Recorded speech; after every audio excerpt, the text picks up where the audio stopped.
समझने का प्रयास करते हैं, जिसमें पहले वीडियो में हम पहले पेज यानी गद्य 2 नमक का दारोगा कहानी का जो पहला पेज था यानी पेज नंबर 3 और समझ गए हैं। अब 3 से लेके 4 तक जाते हैं। तो पेज नंबर 3 पर से ध्यान रखिए सब छात्रगण। आगे देखिए, झाड़े के दिन थे और रात का समय, नमक के सिपाही चौकीदार नशे में मस्त। झाड़े के दिन, ठंडी की मौसम और रात का समय, नमक के सिपाही, नमक के जो चौकीदार थे सिपाही और नशे में मस्त, और नशे में मस्त थे। मुंशी बंसीधर को यहाँ आए अभी 6 महीनों से अधिक न हुए। मुंशी बंसीधर जो दारोगा बने थे और वो आए, उनको अभी 6 महीनों से अधिक का समय नहीं हुआ, लेकिन इस समय में ही उन्होंने अपनी कार्य कुशलता और उत्तम आचार से अफसरों को मोहित कर लिया। लेकिन इस समय में ही उन्होंने अपनी कार्य कुशलता और उत्तम आचार विचार से अफसरों को मोहित कर लिया था, सबको मोह मार दिया। अफसर लोग उन पर बहुत विश्वास करने लगे। नमक के दफ्तर से 1 मील पूर्व की ओर जमुना बहती, जो उसके उच्च अधिकारी के अफसर लोग थे उन पर बहुत विश्वास करने लगे। नमक के दफ्तर से 1 मील पूर्व से जमुना नदी बहती थी। उस पर नाव का एक पुल बना हुआ था, उस पर नावों का एक पुल बना हुआ था।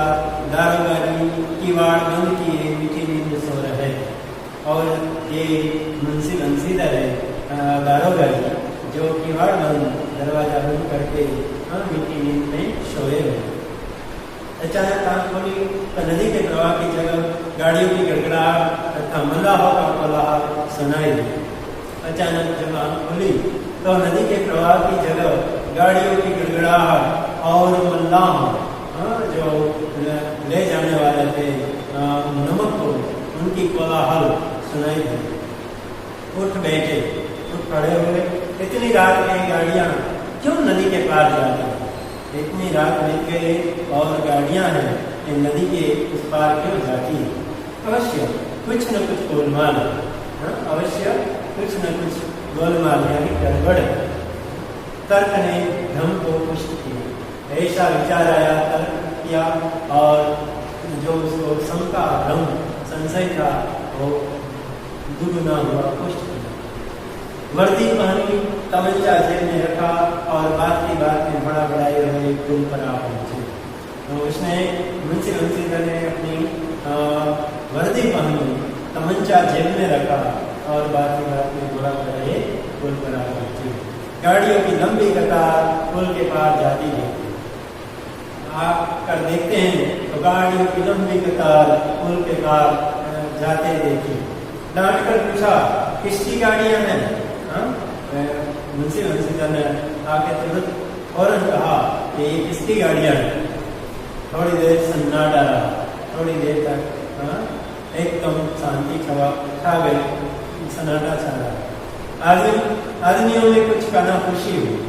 जो यहाँ आदमियों लोग थे उसने थोड़ी सी कुछ कानाफूसी, यानी एक दूसरे के कान में कुछ के बात कहना, एक दूसरे के कान में कुछ के बात कहना, उसको कहते कानाफूसी।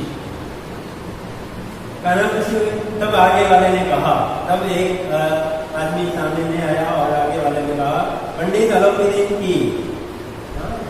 मुंशी दारोगा जी ने पूछा ना किसकी गाड़ी है, तो एक व्यक्ति, एक लोग ने कहा ये पंडित अलोपीदीन।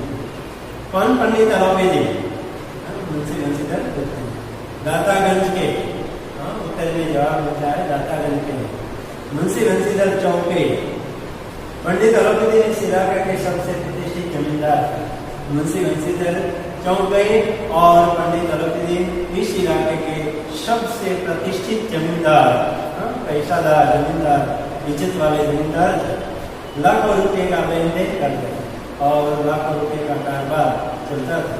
इधर छोटे से बड़े कौन ऐसे थे जो उनके ऋणी न हो, और इधर छोटे से बड़े लोग जो थे सब लोग उसके कर्जदार थे। ऋणी न हो। व्यापार भी बड़ा लंबा चौड़ा था और इसका व्यापार भी बहुत बड़ा था। बड़े चलते पुर्जे आदमी थे, बड़े चलते पुर्जे यानी बहुत प्रभावशाली आदमी। अंग्रेज अफसर उनके इलाके में शिकार करने आते तो उनके मेहमान होते, और अंग्रेज अफसर थे जो इनके इलाके में शिकार करने आते तो इनके मेहमान बनते थे। 12 मास सदाव्रत चलता था, और 12 मास सदाव्रत चलता था। गरीबों को मुफ्त में खाना खिलाना सदाव्रत। मुंशी जी ने पूछा गाड़ियां कहाँ जाएगी? मुंशीधर ने पूछा कि गाड़ियां कहाँ जाएगी? उत्तर मिला कानपुर। लेकिन इस प्रश्न पर कि इसमें है क्या, फिर सन्नाटा छा गया। लेकिन इस पर फिर प्रश्न किया मुंशी ने कि इसमें है क्या, तो फिर सन्नाटा शांति छवा गई। दारोगा साहब का संदेश और भी बढ़ा, और मुंशीधर दारोगा का संदेश, इसका मैसेज आगे बढ़ा। कुछ देर तक उत्तर की बात देखकर वह जोर से बोले। कुछ देर तक उत्तर की बात राह देखी और जोर से बोले, क्या तुम सब गूंगे हो गए हो? हम पूछते हैं इनमें से क्या लगता है? और मुंशीधर चिल्ला के कहते हैं कि आप सब गूंगे हो गए हैं, इनमें क्या लगता है? इसमें क्या आगे गाड़ियों में भरे। जब इस बार भी कोई उत्तर न मिला तो उन्हें घोड़े को गाड़ी से मिलाकर घोड़े को टटोला। जब इस बार भी किसी ने उत्तर नहीं दिया तब घोड़े को गाड़ी से मिलाया और घोड़े को टटोला। भ्रम दूर हो गया, जो शंका थी, जो संशय था वो दूर हो गया। यह नमक के ढेरे थे, जो नमक के ढेरे थे, जो बोरे थे, नमक भरा था और गाड़ियां जाती थी नमक लेकर। पंडित अलोपीदीन अपने सजीले रथ पर सवार कुछ सोते कुछ चलते चले आ रहे थे। पंडित अलोपीदीन अपने सजीले रथ पर अपना सजा हुआ रथ पर सोते हुए कुछ जाते चले आ रहे थे। अचानक कई गाड़ी वाले घबराए हुए आकर जगाया और बोले, महाराज दारोगा ने गाड़ियां रोक दी है और घाट पर खड़े आपको बुलाते हैं। कई गाड़ी वाले घबरा गए और आकर जगाया पंडित अलोपीदीन को और बोले, महाराज दारोगा ने गाड़ियां रोक दी है और घाट पर खड़े आपको बुलाते हैं। पंडित अलोपीदीन का लक्ष्मी जी पर अखंड विश्वास था। पंडित अलोपीदीन थे जो उसका पैसा लक्ष्मी जी पर बहुत बड़ा विश्वास, अखंड विश्वास। वह कहा करते थे कि संसार का तो कहना ही क्या, स्वर्ग में भी लक्ष्मी जी का राज्य है। वो तो कहते थे कि संसार दुनिया का तो कहना ही क्या, स्वर्ग में भी लक्ष्मी जी का राज्य है, तो यहाँ तो चलेगा ही। उनका यह कहना यथार्थ था और उनका कहना ये भी सत्य था, यथार्थ। न्याय और नीति सब लक्ष्मी जी के खिलौने। उनका कहना सत्य है क्योंकि न्याय और नीति सब लक्ष्मी जी के खिलौने, सब पैसे के खिलौने। इन्हें वह जैसे चाहती है नचाती, इन्हें जैसे चाहती है नचाती है। लेटे ही लेटे गर्व से बोले, चलो हम आते हैं। लेटे ही लेटे बोले, चलो हम आते हैं। यह बोले, बाबूजी आशीर्वाद कहिए, हमसे ऐसा कौन सा अपराध हुआ कि गाड़ियां रोक दी गई? हम ब्राह्मणों को तो आपकी कृपा दृष्टि रहनी चाहिए। फिर चलो हम आते हैं। यह कहते पंडित जी ने बड़ी निश्चिंता से पान के बीड़े लगाकर खाए। पान के बीड़े खाए, फिर लिहाज बड़े बड़े दारोगा के पास आकर बोले। फिर लिहाज ओढ़कर दारोगा के पास आकर बोले, बाबूजी आशीर्वाद, बाबूजी आपका आशीर्वाद कहिए, हमसे ऐसा कौन सा अपराध हुआ कि गाड़ियां रोक दी गई? हमने ऐसा कैसा गुनाह किया कि हमारी गाड़ियां रोक दी? हम ब्राह्मणों पर तो आपकी कृपा दृष्टि रहनी चाहिए, हम ब्राह्मणों पर तो आपकी कृपा दृष्टि रहनी चाहिए। मुंशीधर रुखाई से बोले, सरकारी हुक्म। मुंशीधर बोले कि सरकारी हुक्म ने आपकी गाड़ियां रोकी है। पंडित अलोपीदीन ने हंसकर कहा, हम सरकारी हुक्म को नहीं जानते और न सरकार को। पंडित अलोपीदीन को पैसे पर, लक्ष्मी जी पर बहुत बड़ा विश्वास था, इसलिए वे हंसते हैं और बोलते हैं हम सरकारी हुक्म को नहीं जानते और न सरकार को जानते, हमारे सरकार तो आप ही है, हमारा और आपका तो घर का मामला है, हमारे सरकार तो आप ही है और हमारा और आपका मामला तो घर का मामला है। हम कभी आपसे बाहर हो सकते हैं, हम कभी आपसे कहीं दूर हो सकते हैं। आपने व्यर्थ का कष्ट उठाया, आपने व्यर्थ का कष्ट उठाया है, यह हो नहीं सकता कि इधर से जाए और इस घाट के देवता को भेंट न चढ़ाए। पंडित अलोपीदीन मुंशी बंसीधर को कहते हैं कि हम इधर से जाए और इस घाट के देवता भेंट न चढ़ाए। मैं तो आपकी सेवा में स्वयं ही आ रहा, मैं तो आपकी सेवा में स्वयं ही आ रहा था। मुंशीधर पर ऐश्वर्य की मोहिनी का कुछ प्रभाव न पड़ा। मुंशीधर, लेकिन मुंशीधर बहुत प्रामाणिक व्यक्ति थे, उसके बंसीधर पर ऐश्वर्य, धन दौलत की मोहिनी का कुछ असर न हुआ, कुछ प्रभाव न पड़ा।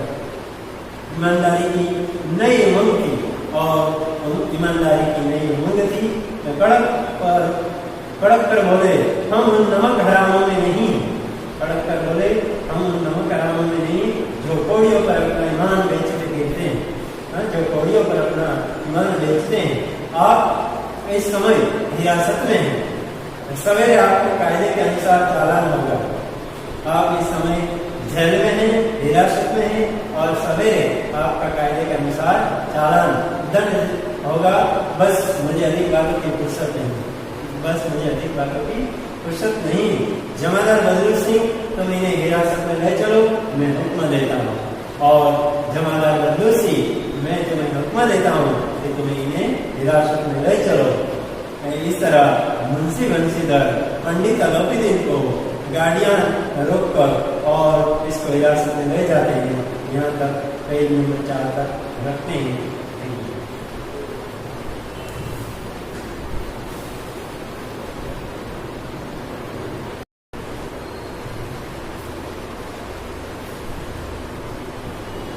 चलो विद्यार्थी मित्रों, खरी भाषा आज આપણે विषय हिंदी धरण 12 कक्षा 12 विषय हिंदी गद्य 2 नमक का दारोगा कहानी प्रेमचंद जी की समझने का प्रयास करते हैं, जिसमें पहले वीडियो में हम पहले पेज यानी गद्य 2 नमक का दारोगा कहानी का जो पहला पेज था यानी पेज नंबर 3 और समझ गए हैं।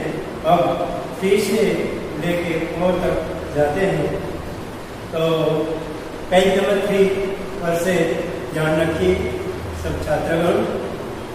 आगे देखिए, झाड़े के दिन थे और रात का समय, नमक के सिपाही चौकीदार नशे में मस्त।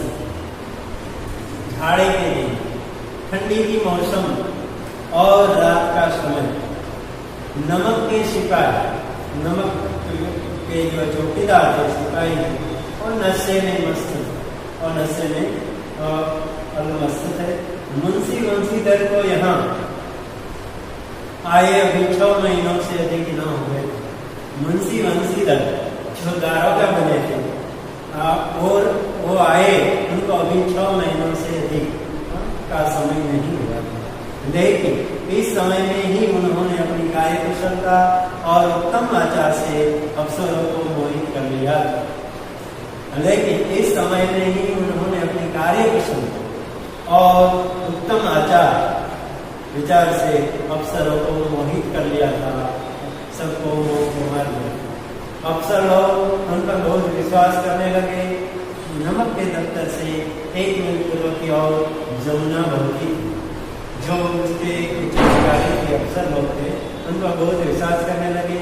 नमक के दफ्तर से 1 मील पूर्व से जमुना नदी बहती थी। उस पर नावों का एक पुल बना हुआ था, उस पर नावों का एक पुल बना हुआ था। दारोगा जी किवाड़ बंद किए मीठी नींद सो रहे थे और ये मुंशी बंसीधर है दारोगा जी जो किवाड़ बंद दरवाजा बंद करके मीठी नींद में सोए रहे। अचानक आंख खोली तो नदी के प्रवाह की जगह गाड़ियों की गड़गड़ाहट तथा मल्लाहों का कोलाहल सुनाई दी। अचानक जब आंख खोली तो नदी के प्रवाह की जगह गाड़ियों की गड़गड़ाहट और मल्लाहों जो ले जाने वाले थे नमक को उनकी कोलाहल सुनाई दी। उठ बैठे, उठ खड़े हुए। इतनी रात में गाड़ियां क्यों नदी के पार जाती हैं? इतनी रात बीत गई और गाड़ियां हैं ये नदी के उस पार क्यों जाती है? अवश्य कुछ न कुछ गोलमाल है, अवश्य कुछ न कुछ गोलमाल यानी गड़बड़ है। तर्क ने भ्रम को पुष्ट किया। ऐसा विचार आया, तर्क किया और जो उसको शंका भ्रम संशय था वो दुगुना हुआ, पुष्ट किया। वर्दी पहनी, तमंचा जेब में रखा और बात की बात में बड़ा बड़ाई रहे पुल पर आ पहुंचे। तो उसने मुंशी बंसीधर ने अपनी वर्दी पहनी, तमंचा जेब में रखा और बात की बात में बड़ा बड़ाई पुल पर आ पहुंचे। गाड़ियों की लंबी कतार पुल के पार जाती है। आप कर देखते हैं तो गाड़ियों की लंबी कतार पुल के पार जाते देखी। डांट कर पूछा किसकी गाड़ियां हैं? मुंशी बंसीधर ने आके तुरंत फौरन कहा कि ये किसकी गाड़ियां हैं? थोड़ी देर सन्नाटा रहा, थोड़ी देर तक एकदम शांति छा गई, सन्नाटा छा रहा। आदमियों में कुछ कानाफूसी हुई। जो यहाँ आदमियों लोग थे उसने थोड़ी सी कुछ कानाफूसी यानी एक दूसरे के कान में कुछ के बात कही, एक दूसरे के कान में कुछ के बात कहना, उसको कहते कानाफूसी। कानाफूसी तब आगे वाले ने कहा, तब एक आदमी सामने में आया और आगे वाले ने कहा पंडित अलोपीदीन की। मुंशी दारोगी ने पूछा ना किसकी गाड़ी है? तो एक व्यक्ति, एक लोग ने कहा कि पंडित अलोपीदीन। कौन पंडित अलोपीदीन? मुंशी बंसीधर पूछते हैं। दातागंज के, उत्तर में जवाब मिलता है दातागंज के मुंशी बंसीधर चौके। पंडित अलोपीदीन इस इलाके के सबसे प्रतिष्ठित जमींदार थे। मुंशी बंसीधर चौक गए और पंडित अलोपीदीन इस इलाके के सबसे प्रतिष्ठित जमींदार, पैसादार जमींदार, इज्जत वाले जमींदार थे। लाखों रुपए का लेन देन करते और लाखों रुपए का कारोबार चलता था। इधर छोटे से बड़े कौन ऐसे थे जो उनके ऋणी न हो, और इधर छोटे से बड़े लोग जो थे सब लोग उसके कर्जदार थे, ऋणी न हो। व्यापार भी बड़ा लंबा चौड़ा था और इसका व्यापार भी बहुत बड़ा था। बड़े चलते पुर्जे आदमी, बड़े चलते पुर्जे यानी बहुत प्रभावशाली आदमी। अंग्रेज अफसर उनके इलाके में शिकार करने आते तो उनके मेहमान होते, और अंग्रेज अफसर थे जो उनके इलाके में शिकार करने आते तो उनके मेहमान बनते थे। 12 मास सदाव्रत चलता था और 12 मास सदाव्रत चलता था। गरीबों को मुफ्त में खाना पिलाना सदाव्रत। मुंशी जी ने पूछा गाड़ियां कहाँ जाएगी?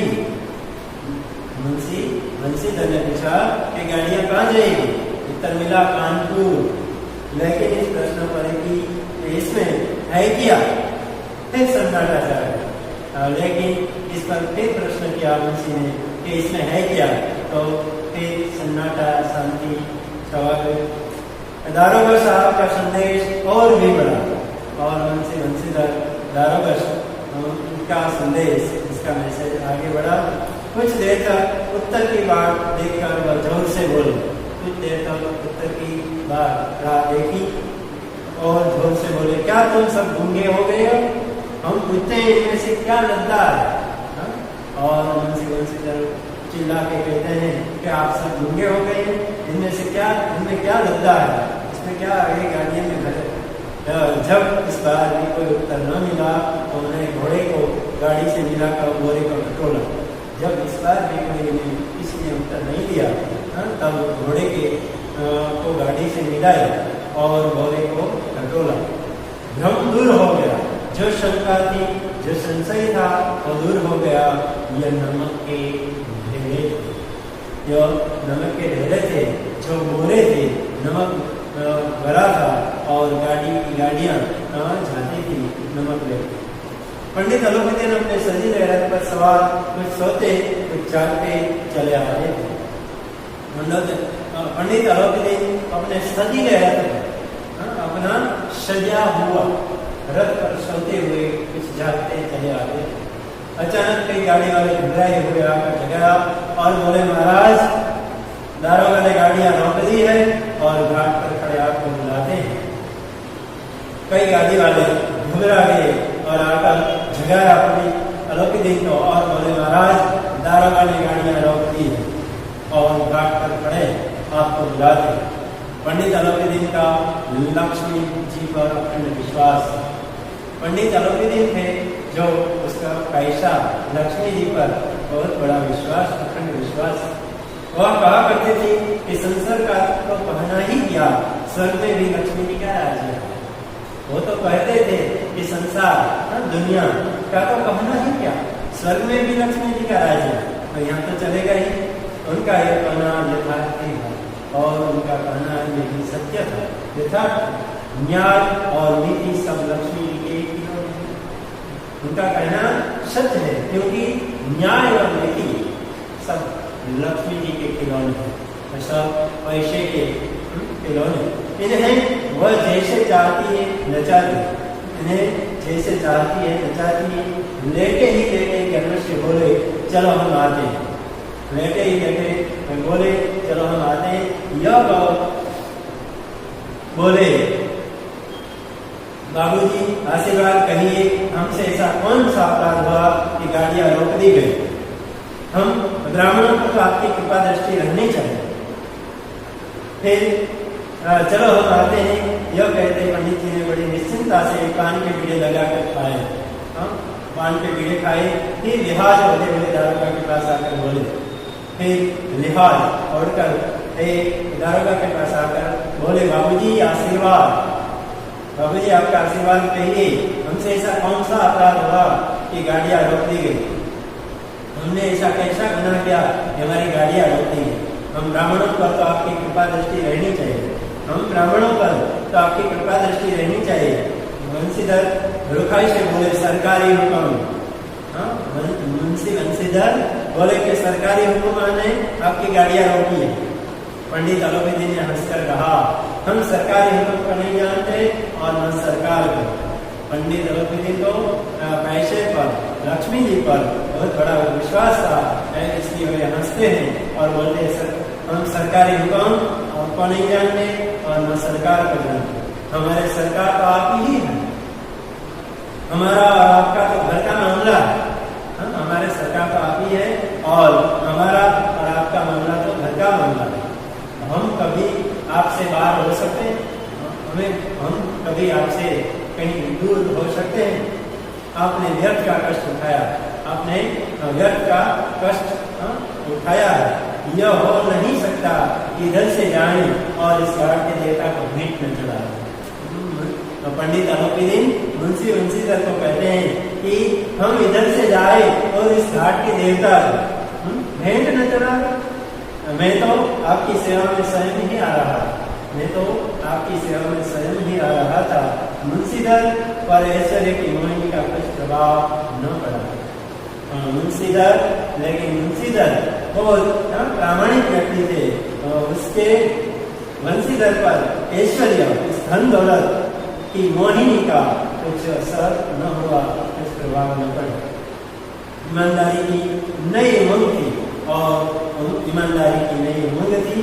तो कड़क कर बोले, हम उन नमक हरामों में नहीं, कड़क कर बोले, हम उन नमक हरामों में नहीं जो कौड़ियों पर अपना ईमान बेचते गिरते हैं, जो कौड़ियों पर अपना ईमान बेचते हैं। आप इस समय हिरासत में हैं, सवेरे आपको कायदे के अनुसार चालान होगा।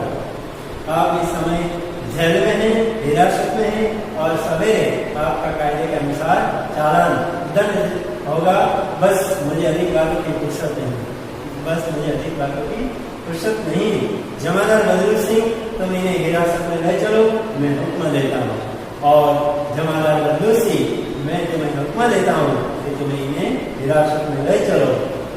इस तरह मुंशी बंसीधर पंडित अलोपीदीन को गाड़ियां रोककर और इसको हिरासत में ले जाते हैं। यहाँ तक पेज नंबर 4 तक रखते हैं।